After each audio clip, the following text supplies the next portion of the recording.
ओम श्रीमद्भगवत गीता प्रथम अध्याय अर्जुन विषाद जोग श्लोक नंबर 16। अनंतं विजयं राजा कुन्तीपुत्रौ युधिष्ठिरः नकुलः सहदेवश्च सुघोषमणिपुष्पकौ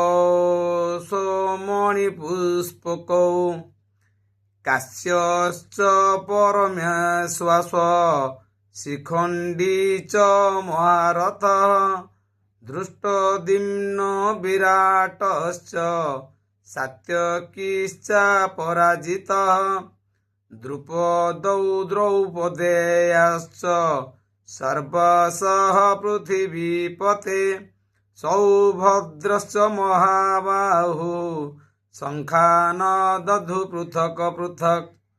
अतः कुंतीपुत्र राजा युधिष्ठिर अनंत विजय नामक शंख बजाइले एवं नकुल ओ सहदेव सुघोष एवं मणिपुष्पक नामक शंख बजाइले।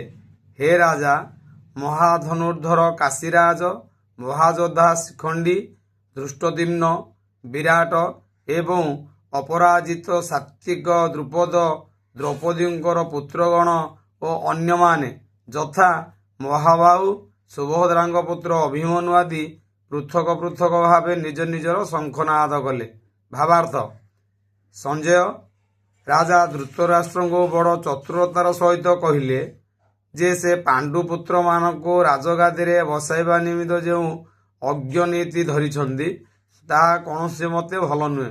समग्र कुरुवंश जे एही महायुद्धर ध्वंस हेबे यार संकेत प्रकाश पाई सारिलाणी। पितामह भीष्मଙ୍କ ठारू आरंभ करी प्रप्रौत अभिमन्युଙ୍କ पर्यंत समस्ते पृथ्वीर अनेक राज्यर राजा मानक समेत समस्ते सेठारे उपस्थित थिले एवं एमाने समस्ते ध्वंसाभिमुखी। ए समस्त विपर्यय धृतराष्ट्रଙ୍କ जोगु संकटित हेबाकु जाउची, कारण से तांकर पुत्र मानकर नीति को अनुमोदन करिसंती और सेमानको तदनुजाई उत्साहित करुछंती।